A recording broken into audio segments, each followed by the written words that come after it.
Well, motorcycle taxi riders are now receiving much-needed cash aid amid rising fuel costs.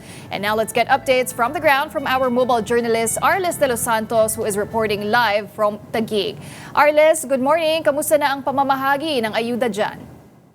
Pauline, tuloy-tuloy nga ang pamamahagi ng ayuda dito sa Taguig City kung saan nga inaasahan na papalo ng nasa 3,200 na motorcycle taxi riders ang makatatanggap ng kanilang 5,000 na cash assistance. Bunsod yan ng patuloy pa rin na pagsirit ng presyo ng petrolyo kada litro na ngayon. Sa pag-iikot natin dito sa Taguig City ay pumalo na nga, yung iba nasa 151 pesos na, habang may ilan naman na hindi natin alam kung nagtitipid pa o dahan-dahan pa rin nilang itinataas na nasa 149 pesos na. Pero sa ating pakikipanayam Pauline, sa ating mga kapatid na mga MC taxi riders, talagang kalabisan na itong presyo ng petrolyo dahil yung dati daw na naiuwi nila na nasa 1,200 to 1,000, yung sa ganun na nagre-range. Kagabi daw may mga pumasada ng nasa 14 na oras pero nasa 500 na lang yung kanilang naiuwi. Kaya daw napakahalaga talaga nitong kanilang ayuda na matatanggap ngayong araw. So ito kung makikita ninyo Paulina, patuloy yung ito kanina puno ito ng upo ng mga kapatid nating motorcycle riders, pero yun, pumipila na sila at dahan-dahan ang pumapasok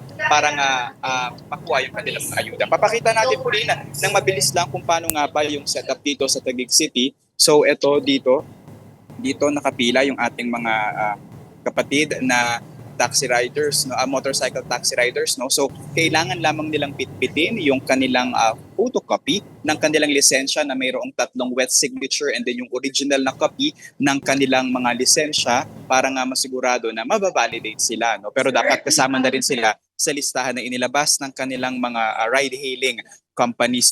So dito sila after sa pila, didiretso sila dito for validation para naman ibigay kung saang dome sila, yung tinatawag nila dito, para mas mabilis yung maging distribution kasama din yung linya na ito dito. So far Pauline, wala pa naman tayo na itatala dito ng mga untoward incident or mga wala sa listahan.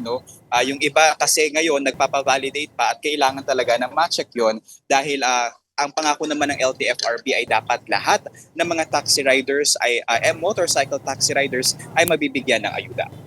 Mm-hmm. Okay, so Arles, dun sa mga nakausap mong motorcycle taxi riders, anong tingin nila dito sa 5,000 peso cash assistance? Malayo ba yung mararating niyan para sa kanila amid this crisis? Yung ilan sa nakausap natin Pauline kanina, in a way, mararamdaman na daw nila to kung nasa isang linggo, kung kukwentahin. Kasi ngayon nasa 500 na kulang-kulang 500 na yung isang full tank ng isang payak na motorsiklo lamang. So kung yung 5,000 na matatanggap daw nila, ilang araw din nila itong magagamit. Pero syempre, kung tatagal ng 2-3 buwan, yung patuloy na pagtaas na presyo ng petrolyo at yung kinakatakot nila Pauline, yung papalo nga daw sa 200 pesos. Baka daw hindi na daw talaga nila kayanin, pero nararamdaman na rin sa iba't ibang bahagi ng Pilipinas na nababawasan o kumakunti na talaga yung mga bumabiyahe na masasakyan ng publiko. And so far mukhang orderly naman yung pag-distribute ng ayuda dyan, Arles, pero hanggang anong oras ba ang payout dyan sa Taguig? So Pauline, yes, I can say na maayos naman yung dito. Nakikita nyo, meron tayo ditong malaking tent para nga masigurado na maayos yung kondisyon. Kasi mamaya inaasahan na tataas pa yung temperatura sa init ng panahon. Yung 3,200 na mga motorcycle taxi riders, Pauline, inaasahan nga na mabibigyan sila lahat hanggang alas 4 ng hapon. Supposedly, hinati yon sa dalawa ng local government unit ng Taguig City, pero hindi na raw nila hihintayin kung sino yung available ng umaga or nakaschedule ng umaga at nakaschedule ng hapon. Pagsasabayin na raw nila to para nga masigurado na hindi rin maantala yung pagbiyahe ng ating mga kapatid na motorcycle taxi riders. Pero meron silang paalala na sana daw ay huwag itong gamitin sa ibang mga bagay, kagaya na lamang ng pangsugal o panginom, dahil ito daw nabuwis ng bayan, layon talaga na alalayan sila, hindi magastos sa kung anumang mga bagay. Alright, well maraming salamat para sa report na yan. That was mobile journalist Arles de los Santos.